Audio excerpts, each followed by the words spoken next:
Alrighty, well, hello sinners. How are ya? On today's installment of the Letterboard of Truth, our quote of the day is, let's get crackin'. I know it's hard to be original these days because it seems like everything's been done before. While that's definitely true for traditional media, the same could be said for online content creation. But has the content well dried up so much that we now need to crack eggs on toddlers' heads for likes and views? Are we that desperate for engagement? And intentions aside, is it even okay to prank kids in the first place? Is it ethical? I'm probably stretching with that one. These are all questions that'll be answered over the next several minutes. Okay, Barbara Walters. The viral prank of cracking an egg on someone's head has hatched over the past couple weeks on TikTok. The videos under the hashtags egg prank and egg cracking challenge combined have garnered over 750 million views. But the premise of this prank or challenge is that the TikToker will set up their camera and pretend that they're filming a cooking tutorial while their target sits nearby. And then they turn around and smash an egg on the target's head in hopes of catching them off guard. Hey guys, I'm gonna show you how I crack an egg with one hand. Oh,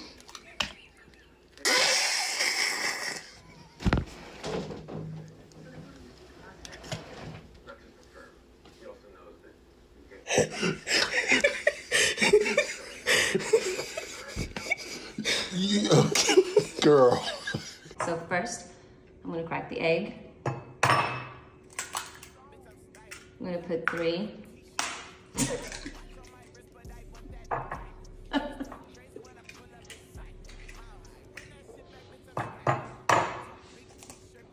Three eggs. Dang, I got some shit. Well, you just did that. Hello, my wonderful, beautiful friends, guys. Welcome back to r/I don't work here lady, where Karens assume everyone is a customer and is put on earth to serve them. And in today's episode, guys, boy, oh boy, a Karen gets violent on OP and makes the worst mistake of her life that lands her in prison. Guys, I hope you enjoyed today's stories. Don't shake your heads too hard. And as always, you can send or link your post to this email right here. Let's dive in.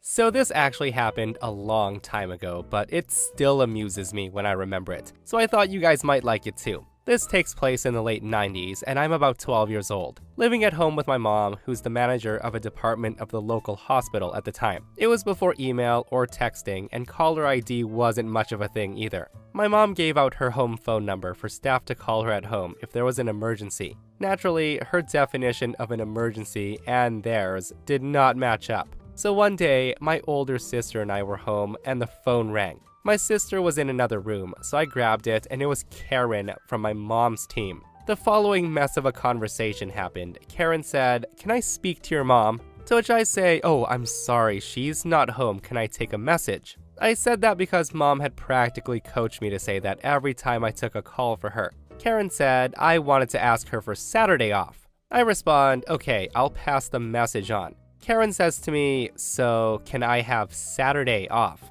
I say to her, "I don't know." Karen responds, "Well, can't you check?" I tell her no, and she says, "I don't know why it's so hard. Just look at your mom's diary or calendar or whatever and tell me if I can take the day off." I say to her, "I'm sorry, I can't do that. I don't know what I'm looking at." The Karen would not let it go. She kept pushing me and saying, "I don't know why you're being so difficult. Just tell me." It's at that point I say, "I'm sorry, you really need to speak to my mom. I'm 12 and I have no idea if you can take the day off." Karen then asked, "Well, when's your mother coming home?" I tell her I'm not sure, later tonight, but she didn't say a time. Karen then lets out a huge sigh and says, "Ugh, just tell me I can take Saturday off." I try to tell her again that I'm sorry, I can't help her, and that's when she yells at me and says, "Ugh, you are useless. I'll just talk to your mother tomorrow instead, since you won't help me." She then hung up, and I thought, what the hell? I was mortified since I thought I effed up, but my mom hit the roof when I told her. And after that, she stopped the entire team from calling the home number. And it also turned out that Karen only wanted Saturday off so she and all her friends could go drinking Friday night, and she didn't want to get up for work the next day. Well, don't we all, Karen? But yeah, calling the boss's kid useless is a good way to not get a Saturday off. In fact, if I were the boss and Karen called my house and harassed my child who told her many times they can't authorize a day off, I'd not only give Karen a Saturday off, but I'd give her all her future days off. And for all who happen to be wondering, OP comes into the comments and says, I forgot to put in the story, but Karen did get the day off. My mom kept a calendar on the wall at work, as well as her diary. So Karen could easily see the day she wanted was available when she got to work the next day. She did have to have a meeting with my mom and another manager though, so they could explain that she couldn't expect a child to act as her manager. The best Detroit-style pizza comes from Detroit, and it's made by Jets. I work at a restaurant not far from my town's Walmart, so I go there frequently before or after my shift as a waitress. My uniform consists of a button-up shirt, black pants, and a brown apron with our names and stars on them. With that said, although it doesn't say the name of the restaurant, I would say it would be hard to confuse me for someone wearing a blue or yellow vest with the Walmart logo on the back. With all my trips to Walmart in my uniform, I've been mistaken for an employee 4 times. Usually it's a short conversation of, hey, do you know where I can find this product? And I respond with, sorry, actually I don't work here. And they go about their day with a bit more color to their faces. The most recent time it happened, the lady wasn't having it. This occasion happened to be one of my runs before my shift, so I'm just browsing the makeup aisle and I'm squatting down to look at something when Karen walks up and says, hey, can you tell me where the tanning oil is? Now I say my regular response, except I add in that it's probably one aisle over by the sunscreen. And the woman scoffs and says, ugh, just show me. They aren't paying you to browse the store and mess around. You're paid to help customers. I say to her, I'm sorry, but I don't work here and I'm kind of in a hurry to get to work. And that's when Karen says, you're just too lazy to actually do your job. Besides, you're wearing a uniform. I say to her, yes, I'm wearing a uniform for the restaurants I work at. Walmart workers have vests with their logo. It's at that point Karen sees a worker walking by and she says, sir, your coworker's being lazy and refuses to help me. Now this guy's about the same age as me, like 18 or 19, and he just looks at me and looks at her and starts laughing. And this really ticks off Karen. The worker says, ma'am, she doesn't work here, so please leave the customer alone. But is there anything I can help you with?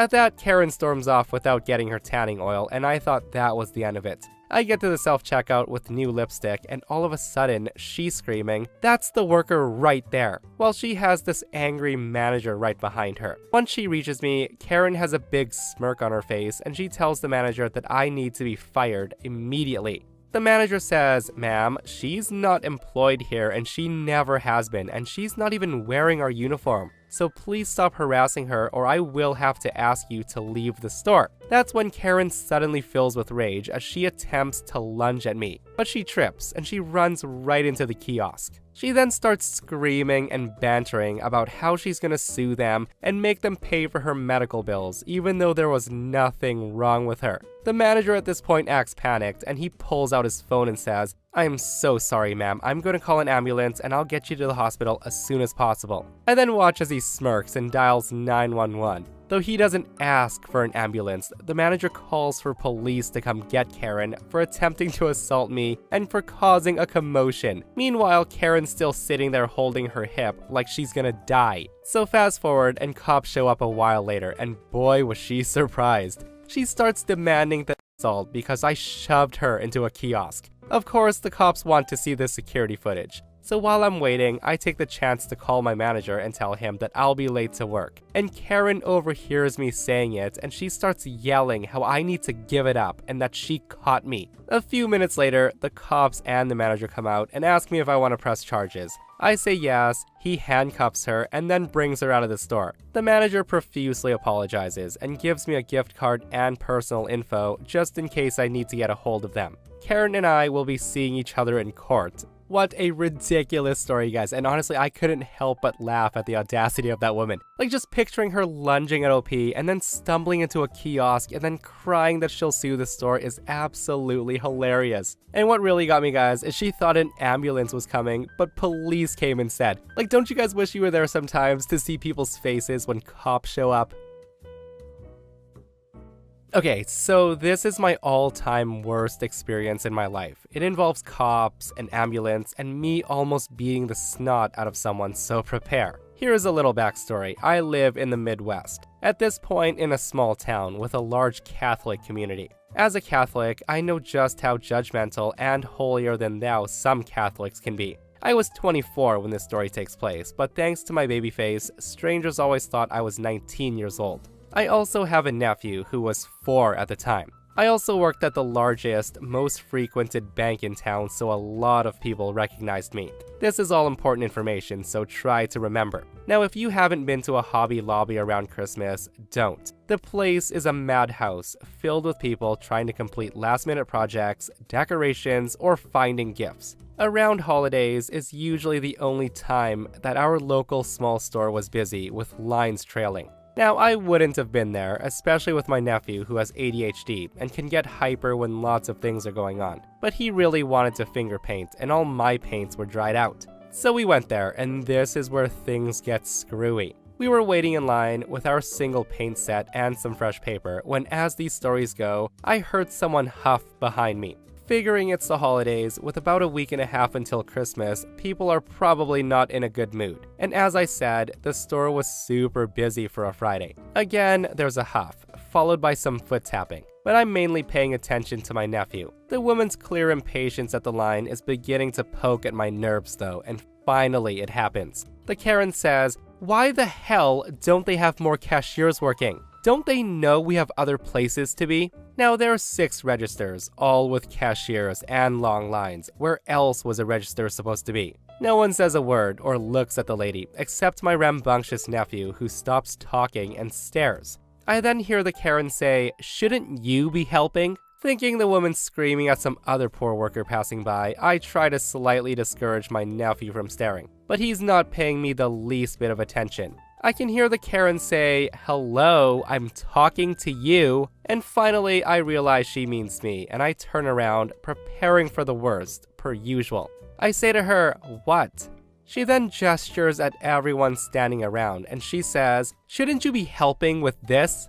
I say to her, "What do you expect me to do about this?" She says, "Go open another register. They have one in sewing and another one in the frame department, but no one's there. Go open one up. It's Christmas rush, for F's sake." About those registers, they were for looking up items in their sewing pattern catalog or for printing pictures. Neither one had the ability to handle cash transactions. I say to the Karen, I don't work here." Karen says, "Well, no, duh. But this is what you do at the bank, so it shouldn't be that difficult. Just go tell them where you work, and I'm sure they'll let you help." In my mind, I'm thinking, oh yay, she knows me. I then respond, "That's not how it works, and besides, I know cash handling, but I'm not trained on their registers. I wouldn't know how to apply coupons and check people out and stuff." Hearing me say that did seem to stop her, as she was worried that I probably charged full price to her on accident. So she gave up for the moment, rolling her eyes and muttering under her breath. Again, my nephew is still staring, as I usually don't find myself in many arguments in front of him. I'm trying to be the good aunt and all, not my usual aggressive self.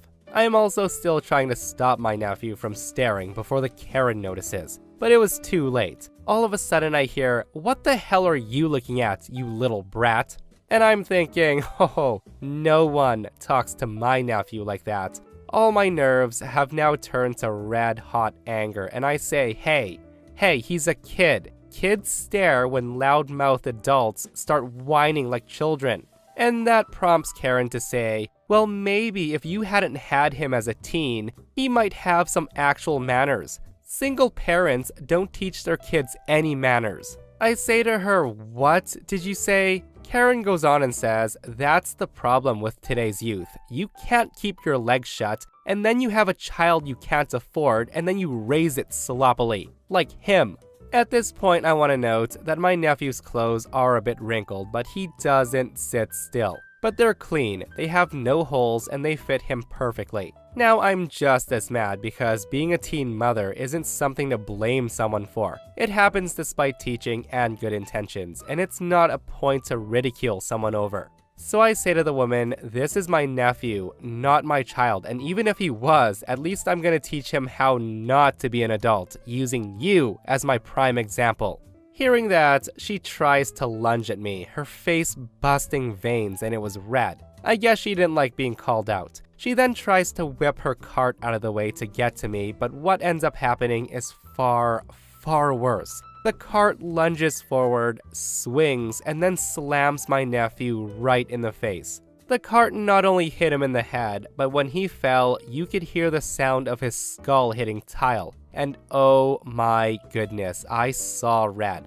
All I could think of as he was laying there was, what if he gets severe brain damage or worse? I then turned, fist raised, ready to ensure this woman would be drinking through a straw the rest of her life, when my nephew begins screaming, and I know what that meant: blood. I whipped around to see his nose was bleeding, as well as a spot on top of his head that was beginning to turn red. At this point, I'm not sure what I said, if anything, but I roared loud enough that everyone turned to see what was going on. I grabbed him into my arms and started screaming for ambulance, security, police, anyone. I went full crazy mode. The guy in line behind me shoved Karen out of the way and started trying to help me figure out what was hurting him the worst and calm me down. At this point, I was sobbing, thinking about what this could mean for him, that he could die. It's still the singular worst moment of my life to date, and I'm 28 years old now. I don't know all that happened, but apparently security came and kept the woman there until cops arrived. I had to go with paramedics. I then called my sister, who is his mom, my parents, and my fiance to tell them what's going on. Thankfully, his skull only had a hairline fracture, nothing serious, and no permanent damage. The blood from his scalp was a gash that the cart had made that required staples. His nose was also broken, and they had to set it. He ended up